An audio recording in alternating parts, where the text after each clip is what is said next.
Imagine bringing in an animal to solve a problem, only to see it create an even bigger one. In the late 1970s, Japan had a serious issue. Venomous snake bites were a big danger, especially in rural areas.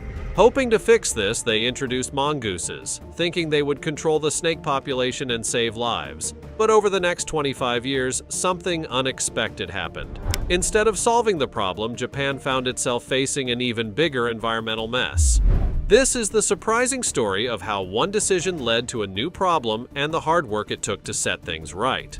Let's explore why Japan's introduction of snake killers shocked everyone. This is a habu, which is a large Japanese pit viper. For a long time, venomous habu snake bites were a serious problem in some regions of Japan. These snakes greatly affected people's lives. In 1980 alone, around 400 people were bitten, and unfortunately, some didn't survive. While Japan has many venomous snakes, the most dangerous are the larger species.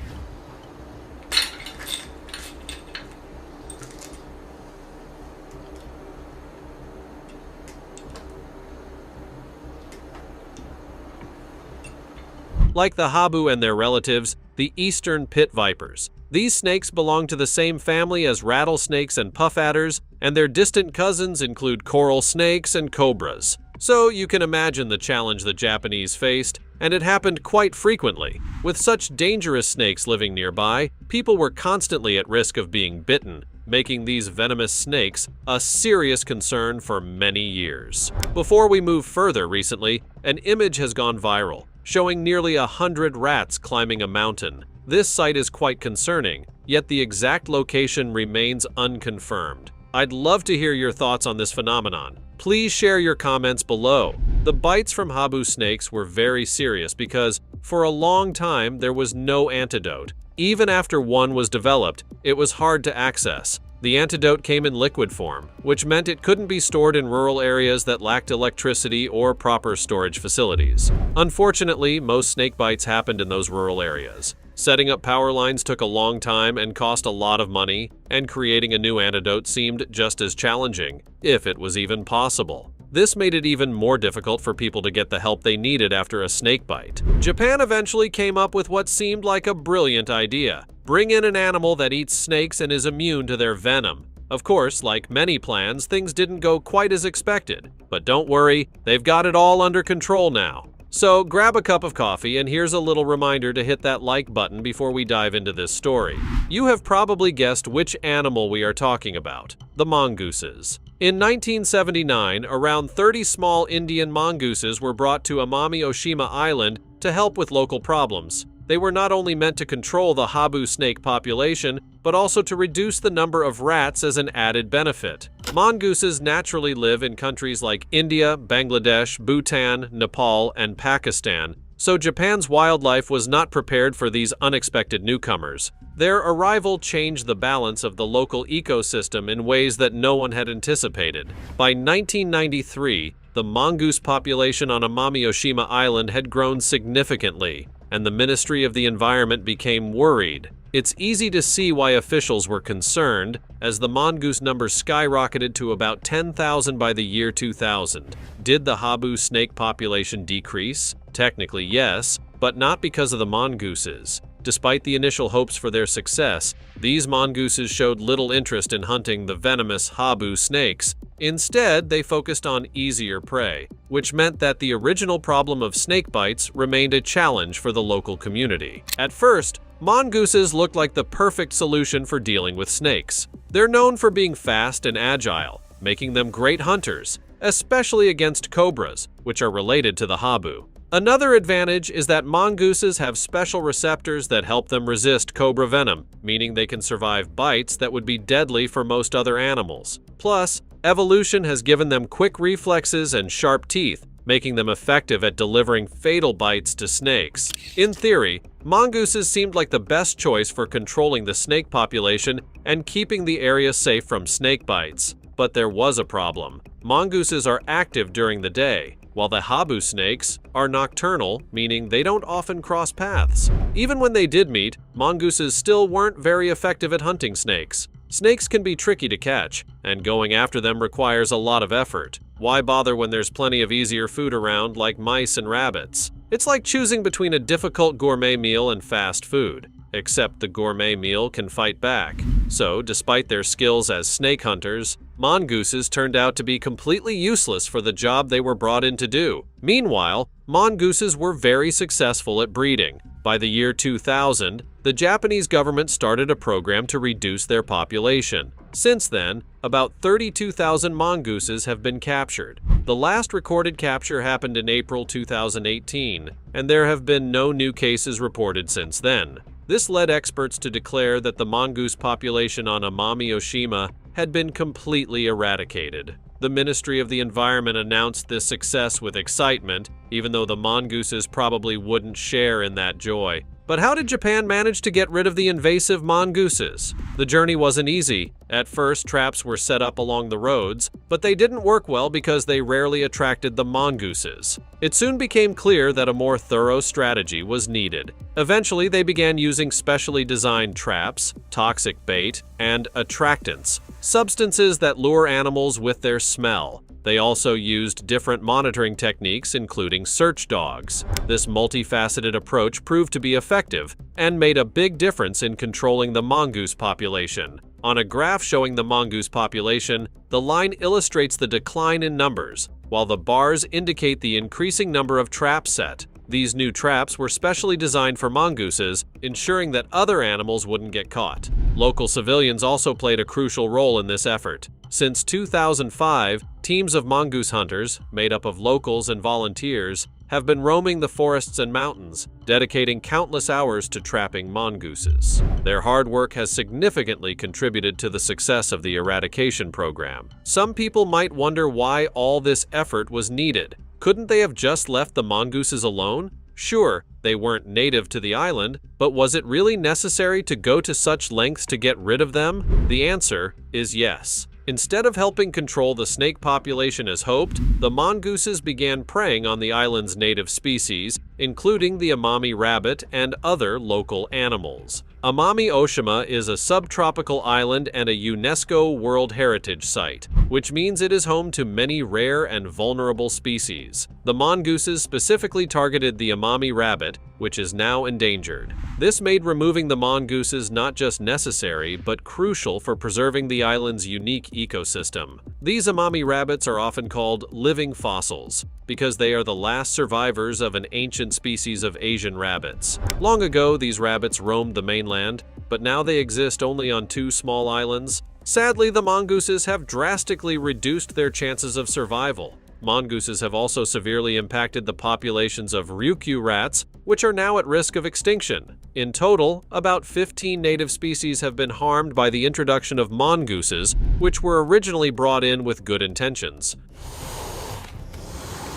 The farming sector also faced challenges because of the mongooses. These animals easily preyed on farm birds, ate fruits from fields, and even spread diseases to livestock that they didn't consume. In just 20 years, the habitat for small animals shrank by 40%. It became clear that introducing mongooses to the small Japanese islands was extremely harmful. Islands are unique ecosystems, home to species that aren't used to dealing with predators and don't know how to defend themselves. The arrival of a new predator would cause problems anywhere, but islands are particularly vulnerable. If that predator is a mongoose, which is known for eating almost anything it can catch, the damage becomes even worse. The situation on Amami Oshima highlighted the importance of careful consideration before introducing new species to fragile island ecosystems. It took nearly 25 years to eliminate the mongooses and almost 50 years to complete the entire project. While getting rid of so many mongooses might seem cruel, Japan made the right decision to protect local species. Invasive species can cause serious harm if they are allowed to spread unchecked. If you don't control them early, it becomes much harder to remove them later, sometimes even impossible. Japan's success in eradicating mongooses on Amami Oshima is impressive, especially since it's one of only 9 cases in the world where mongooses have been completely removed. It's also the only instance where this has been achieved on such a large island. This experience shows the importance of acting quickly when dealing with invasive species to protect native wildlife and maintain the health of unique ecosystems like those found on Amami Oshima. To give you some context, habu snake bites have become much less of a problem. By 2020, the number of bites dropped to around 60 each year. However, this improvement wasn't because of the mongooses. Instead, people started taking more preventative measures and antidotes became easier to access, which helped prevent fatalities. Since 1992, there hasn't been a single reported death from a habu bite. A graph shows this progress clearly, with black bars representing the cases where antidotes were given. The overall situation has drastically improved, showing how important it is to have proper medical care and education available. While the mongooses were not the solution, the efforts made by the community have certainly made a positive impact in reducing snake bites and keeping people safe from harm. However, the battle against invasive species isn't finished yet. Mongooses still exist on other islands, and the lessons learned from Amami Oshima are being applied in other parts of Japan. For example, a team of specialists is set to head to northern Okinawa, where mongooses have also been spotted. There's a real chance that mongooses from Okinawa could invade Amami Oshima again, forcing Japan to restart its efforts. Mongooses were introduced to Okinawa during the Meiji era, about 70 years before they were brought to Amami Oshima. 17 mongooses were released at that time, and the conditions in Okinawa are more suitable for them, with a warmer climate and a habitat similar to their natural range. Because of this,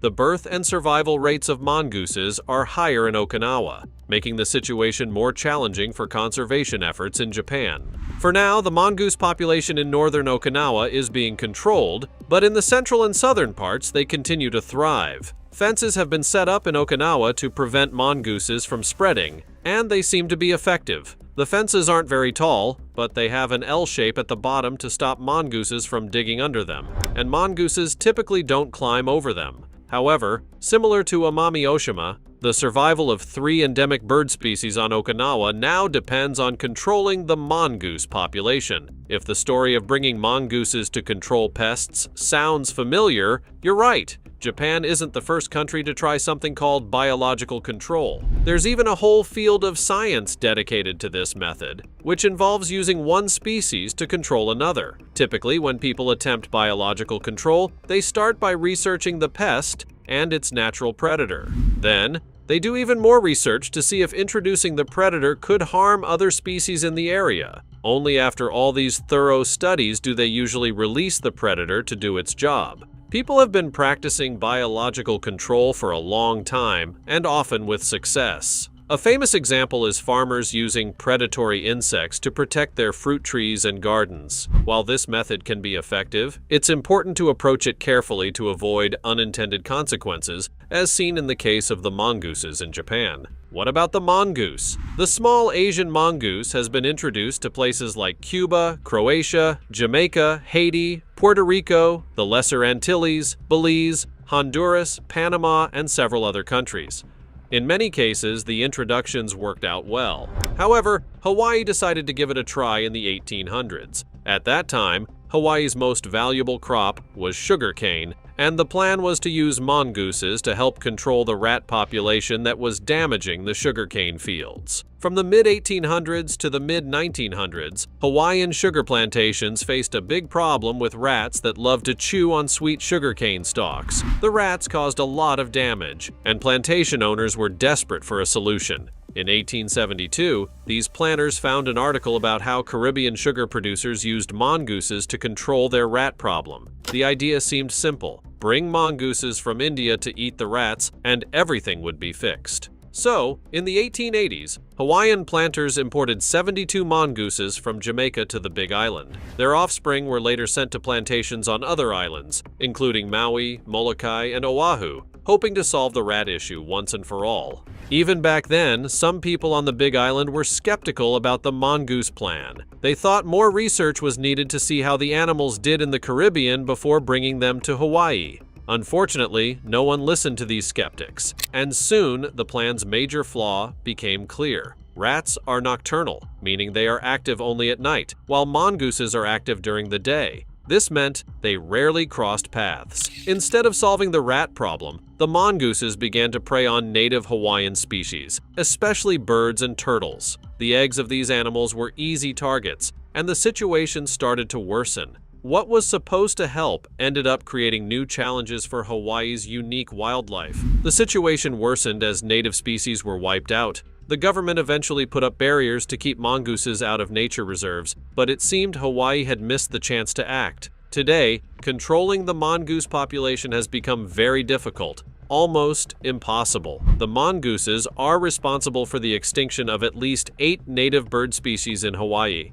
many of which were on the federal endangered species list. This has created a serious problem for the island's unique wildlife, as these animals are now gone forever due to the introduction of mongooses. Interestingly, the Hawaiian government doesn't call the mongooses' introduction biological control because the animals didn't go through an environmental impact assessment before being brought in, and Hawaii wasn't the only place to face issues after introducing mongooses. In 1872, a British colonist brought mongooses to his sugar plantation in Jamaica to handle the rat problem. But instead of eating the rats, the mongooses spread across the island, causing local bird and reptile populations to drop. With fewer animals to eat insects and other small creatures, a tick outbreak followed, making things even worse. The colonist complained to British authorities, but they dismissed his worries, claiming that nature would balance itself out. Spoiler alert, it didn't. The introduction of mongooses caused serious harm to Jamaica's unique ecosystems. Hawaii's experience, like Jamaica's, serves as a lesson in how introducing non-native species without proper research can have disastrous consequences for local ecosystems. Out of lizards. On 4 small islands in the Caribbean Sea, St. Croix, ground lizards scurry through fallen leaves, fighting and foraging to survive.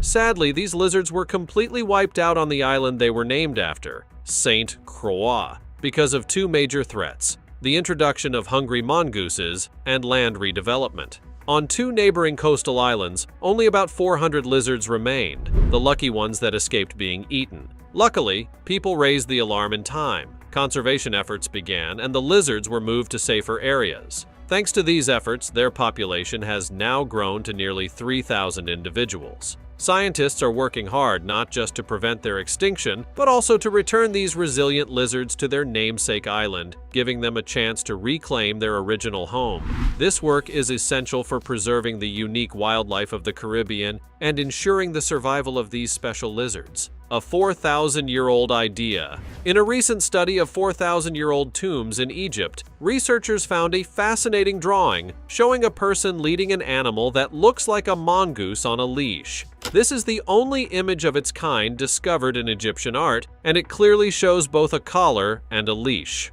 Although mongooses have never been fully domesticated through controlled breeding, some cultures have kept them as pets. The main reason for this is to help control pests like snakes, rats, and mice, which can cause problems in homes and farms. This ancient drawing offers a glimpse into how mongooses were valued long ago. Interestingly, scientists think the mongoose shown in the tomb may have been used to scare off birds, making hunting easier. There's even some debate about a second leash in the drawing. Some people believe it's attached to a dog, while others think it could be a hornless goat. This drawing adds to our understanding of how ancient Egyptians might have interacted with animals in their daily lives. Speaking of mongooses taking on surprising roles, in Sri Lanka, where dogs are usually used to sniff out illegal substances, a new idea emerged, using mongooses instead. Locals have relied on mongooses for generations to chase away cobras from their farms. So why not train them to detect illegal items? A grant of $50,000 was awarded for a pilot project, and a specialist was hired. The National Zoo even offered its grounds for training, creating a unique opportunity to see if mongooses could adapt to this new task. The plan was to release a few mongooses into a cargo container filled with car parts. If they detected anything illegal, they would come out with bristling tails. Believe it or not, mongooses can be trained, and they passed the test with flying colors. Unfortunately, due to changes in leadership and political issues, the project was forgotten. It's a real shame because it would have been incredible to see mongooses working as customs officers. Just imagine them in action, sniffing out contraband. I would even watch a sequel to Zootopia featuring mongooses as the new animal heroes. In the end, the battle against invasive species is tough, but Japan's story proves it can be won. Let's take these lessons forward to protect nature's balance. Thanks for watching, and be sure to like and subscribe for more amazing videos.